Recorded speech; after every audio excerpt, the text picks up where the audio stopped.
নমস্কার বন্ধুরা, আবারও একটি নতুন ভিডিওতে আপনাদের সবাইকে অনেক অনেক স্বাগত জানিয়ে আজকের ব্লগটা আমি এখান থেকে শুরু করছি। তো এখন ঘড়িতে বাজে 6:10 মতো।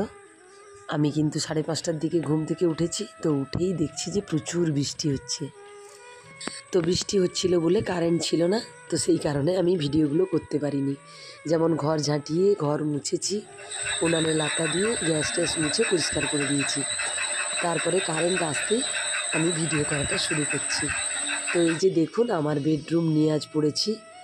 কেন কি অনেক দিন ধরে আমার ঘরটা গুছাবো সেটা আর হয়ে ওঠে না। আর এইদিকে দেখুন, আমার ছেলে এখনও ঘুমিয়ে আছে, কোনো মতে উঠতে চাইছে না। এদিকে ডাকলে ওইদিকে ঘুরে যাচ্ছে, ওইদিকে ডাকলে আবার ওইদিকে ঘুরে যাচ্ছে। কিন্তু দেখুন, আমাদের বিছানাটা কিন্তু একেবারেই ফাঁকা পড়ে আছে। আমরা কিন্তু এই ঘরটায় এখন ঘুমাচ্ছি না। কেন কি আমার ছেলে সেই এইখানে চকলেট খেয়েছিল, প্রচুর পিঁপড়া, কোনো মতে রোদে টোদে দিয়েও ভালো করতে পারছি না, পিঁপড়া কমছে না। তো সে কারণেই আমরা কিন্তু আমার মেয়ের ঘরটায় ঘুমাই, মেয়ের রুমটায়। তো মেয়ে তো বাড়িতে নেই, মেদিনীপুর গেছে, সে কারণে আমরা সেখানেই ঘুমাই। তো আমি কিন্তু আমাদের ঘরটা ঝাড় দিয়ে দিচ্ছি। তারপরে কি জানেন তো বন্ধুরা, ওই যে টেবিলটা আছে, একটু আধটু জিনিস থাকে ওখানে, তো একেবারে আমার ছেলে ওষুধ ফেলে একাকার কাণ্ড করেছে। তো এই জন্য আজ যত দেরি হোক যা হোক, এটা কিন্তু আমাকে করতেই হবে। আর কি জানেন তো, একটা রবিবার নষ্ট হয়ে যাওয়া মানে কোনো কাজগুলোই ঠিক হয় না। কারণ রবিবারটা তো শুধু কাঁথা লেপ এইগুলো রোদে দিয়ে কাটিয়ে দিয়েছি। তো এই কারণে ঘরের দিকে আর নজর দেওয়া হয়নি। তো এইখানে জিনিসগুলো আমি টেবিলে গুছিয়ে রেখে সেই ওষুধকে ভেঙে গুঁড়ো করে ফেলেছে, তো সেইগুলো একটু মুছে নিচ্ছি। তো সপ্তাহে একটা দিন যদি এইগুলো না করি না, তাহলে যেন ঘরটা কেমন অগোছালো মনে হয়। তো আমার ক্ষেত্রে যদিও এরকম হয়, এই তো আমি গুছিয়ে রেখে দিচ্ছি। আর আমার ছেলে একটু পরেই পড়াটা শেষ করে দিয়ে উঠে পড়বে এইগুলো আবার এলোমেলো করতে। তো বাচ্চা ছেলে থাকলে যা হয়, যদিও আমার ছেলে এখন 8 বছর হয়ে গেছে, কিন্তু তাও সেই দুষ্টামি তার এক ফোঁটাও কমেনি। সব সময় কিছু না কিছু প্রবলেম সে করতেই থাকে, গণ্ডগোল করতেই থাকে। জিনিস এলোমেলো করা, কোনো কিছু ভাঙা, এইগুলোতে একেবারে ওস্তাদ।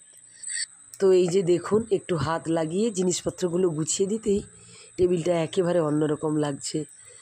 তো সত্যি বাড়ির মেয়েরাই যদি এইসব কাজগুলো না ঠিকঠাক করে, সংসার কখনো সঠিকভাবে থাকে না। সংসারের জিনিসপত্রগুলো এলোমেলো হয়ে যায় সব কিছু। তাই জন্য আমি তো যেহেতু বাইরে যাই, বেশিরভাগ সময় আমাকে বাইরে থাকতে হয় কাজের সূত্রে, আমাকে স্কুলে চলে যেতে হয়। তো সে কারণেই আমি এইগুলোতে একেবারে নজর দিতে পারি না। তবুও যখন অতিরিক্ত হয়ে যায় আর দেখতে পারি না, সহ্য করতে পারি না, তখন তো হাত লাগাতেই হয়। তখন সে ভাত হোক না হোক, খেতে দেরি হোক, সেইগুলো আর ভাবি না। তো এগুলো গুছিয়ে আমি কমপ্লিট করে কিন্তু একটু চুলটা আঁচড়ে নিচ্ছি। তারপরে আবার আমার তো সেই ডিউটি আপনারা জানেন। তো এইগুলো যে করলাম, এখন প্রায় কিন্তু আমি আধ ঘন্টার মধ্যেই কাজটা সেরে নিলাম। এখন 7:10 মতো বাজে। তো বেশ কয়েকদিন ধরে এইসব করব ভাবছি, কিন্তু আর হয়ে উঠছে না। তো আজ একেবারে ভোর থেকে উঠেই না একটা টার্গেট করেছি যে আজ এটা করতেই হবে। তাই আমি বিছানা রেডি করে আলনা গুছিয়ে সব কিছু একেবারে কমপ্লিট করলাম আধ ঘন্টার মধ্যে। তো বেশ ভালো লাগছে, মনটাও খুব ভালো লাগছে। সব দিকে একেবারে ঝাঁ চকচকে করে ফেলেছি। যদিও বেশিক্ষণ থাকবো না, তবুও যেটুকু সময় শান্তি পাওয়া যায়। আর কি জানেন তো, আমি তো এই দিকে থেকে গেছি, আর আমার ছেলে না কোনো মতেই ঘুম থেকে উঠছে না।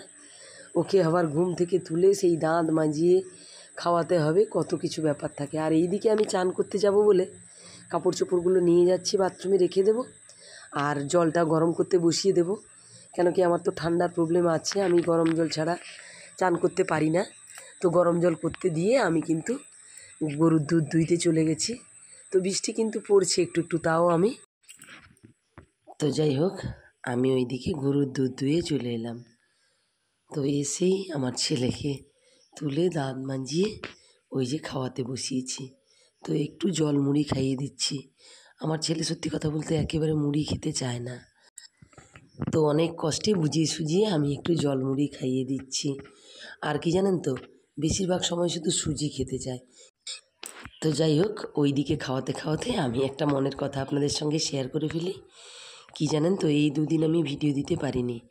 কেন কি আমার গলা একেবারে বসে গেছে, আর রোজই মাথার যন্ত্রণা হচ্ছে। সে কারণে একেবারে ভয়েস দিতে পারি না, এডিটও করতে পারি না। তার জন্য আমি বড় ভিডিওও দিতে পারিনি। তো যাই হোক, ওইদিকে আমার ছেলেকে খাইয়ে পড়তে বসিয়ে দিয়েছি, আর আমি চলে এসেছি রান্নাঘরের টেবিলটা পরিষ্কার করার জন্য। তো পরিষ্কার করে দিয়েই আমি কিন্তু চান করতে যাব। আর এই কাজগুলো না যদি চান করার আগে করি না, তাহলে কিন্তু আর একেবারেই করা হয় না। কেন কি, চান করার পরেই তো পুজো টুজো করতে চলে যাই, সে আর হয়ে ওঠে না। তো ওইদিকে দেখুন, আমি কিন্তু টেবিল মুছে জলের বোতলে জল ঢুকিয়ে নিয়েছি আর দাঁত মেজে নিচ্ছি। কেন কি, এত ব্যস্ততা থাকে সকালবেলা। আজ তো এমনিতেই আমার দেরি হয়ে গেছে, কেন বাড়ির এতগুলো কাজ করেছি, আমার রুমটাও পরিষ্কার করলাম, আর এইদিকে ছেলেকে খাইয়ে মাখিয়ে আবার নিজে দাঁত মেজে জল ভর্তি করে এবার ছেলেকে জল খাওয়াতে হবে। সত্যি কথা বলতে ওকে যদি সময় মতো জল বা খাওয়ার না খাওয়াই, তো ও আর খাবেই না, সেই বসে থাকবে 9:30 অবধি ভাত খাওয়ার পর্যন্ত। তো সেই কারণেই যত দেরি হোক যা হোক, এই কাজগুলো কিন্তু আমি সকালবেলা করেই থাকি। তো দেখুন, বৃষ্টি কিন্তু পড়ছে, তো এখনও কম কম একটু বৃষ্টি পড়ছে, কমেছে।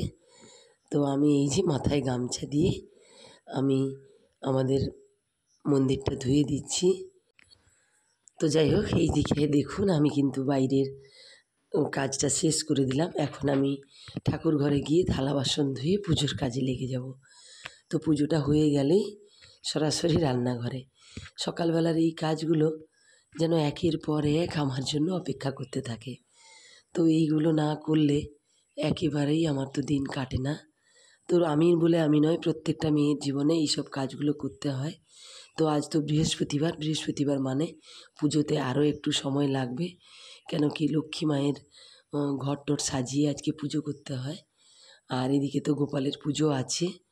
তো সত্যি কথা বলতে অন্যান্য দিনের থেকে বৃহস্পতিবার একটু আমার বেশি সময় লেগে যায়। আর এইদিকে দেখুন, বৃষ্টি হচ্ছে জন্য আমি কিন্তু কাপড়গুলো বারান্দাতে মিলে দিচ্ছি। আর কি জানেন তো, এই যে দেখা যাচ্ছে এগুলো হচ্ছে ধানের বস্তা।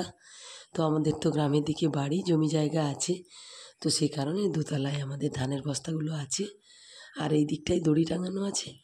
তো সেইটাই আমি কাপড়গুলো মিলে দিচ্ছি। যেহেতু বৃষ্টি পড়ছে, বাইরে তো মিলতে পারবো না, তো ওই জন্য ওইদিকে দড়িটা মিলে দিয়ে আমার একেবারে চটজলদি এসে প্রবেশ করে গেছি রান্নাঘরে। তো কী জানেন তো, মা ওই ভাত গড়িয়ে রেখেছে, ডাল সিদ্ধ করতে বসিয়ে দিয়েছে, সবজিও কেটে দিয়েছে। তো আমি এসে ওই উচ্ছের তরকারিটা বসিয়ে দিয়েছি আর উনানে ডাল সিদ্ধ করতে বসিয়ে দিয়েছি। তো তা না হলে তো একেবারে দেরি হয়ে যাবে। তো আজ না, এখন পুরো 8:20 মতো বেজে গেছে ওই কাজগুলো সেরে আস্তে আস্তে। তাই জন্য আমি আর অন্যান্য ভিডিওগুলো না করে সোজা চলে এসেছি রান্নাবান্নায় লেগে গেছি। তো ডাল করেছি, কুমড়োর ঘন্ট, উচ্ছের তরকারি আর মাছের ঝোল। আর হ্যাঁ, আরও একটা তরকারি হয়েছিল যদিও, তো সেটা কিন্তু আমি খাওয়ার আগে করতে পারিনি, দেরি হয়ে গেছে আমার, 9:10 মতো 15 বেজে গেছে। তো সে কারণেই আমরা খেতে বসে গেছি। আর আমি কিন্তু গ্যাসে ওই মাছগুলো ভাজতে বসিয়ে দিয়েছি। মাছগুলো বলতে ছোটো মাছ। তো বাবা তো ছোটো মাছ খুব পছন্দ করে, তো বাবাই বলছিল এই মাছগুলো ভেজে একটু পেঁয়াজ লঙ্কা দিয়ে জিরে বাটা দিয়ে তরকারি করতে। তো সেই জন্য আমি মাছ ভাজাটা বসিয়ে দিয়ে খেতে বসে গেছি। তো খাওয়াটা কমপ্লিট করে আবার ওই তরকারিটা রান্না করব। তো এই যে দেখুন, মা ছেলে তো খেতে বসে গেছি, আর আজকের থালিটাও সাজিয়ে নিয়েছি। তো খেতে বসছি, আর আমার ছেলে তো খেতে বসার সময় যে দেখেছেন, ফোনের দিকে হাঁ করে তাকিয়ে আছে। তো মা হয়ে এটাই আমার কাছে চরম ব্যর্থতা, নিজের ছেলের ফোন দেখাটা বন্ধ করতে পারছি না। তো কী করলে যে এই নেশা থেকে আমার ছেলেকে বের করতে পারবো সেটা জানি না। রোজই মনে হয় আমার ছেলেটা যদি বসে বসে সাধারণভাবে খেতে পারতো, তাহলে কতই না ভালো লাগতো। ফোন ছাড়া এক গালও সে ভিতরের দিকে নিতে পারে না।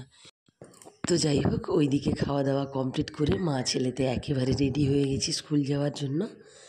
তো এটাই হচ্ছে আমাদের দৌড়ঝাঁপের কারণ। কেন কি, সারাদিনের একদম ভোরবেলা থেকে উঠে 10টা পর্যন্ত শুধু দৌড়াদৌড়ি চলতে থাকে এই স্কুলে যাওয়ার জন্য।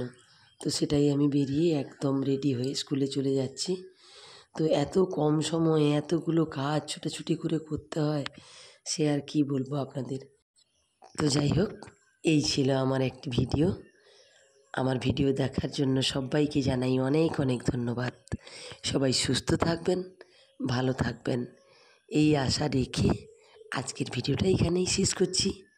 আবার দেখা হবে অন্য কোনো ভিডিওতে। আজকের মতো টাটা। আর হ্যাঁ, আমার ভিডিওটি যদি ভালো লেগে থাকে তাহলে প্লিজ লাইক কমেন্ট করতে ভুলবেন না কিন্তু।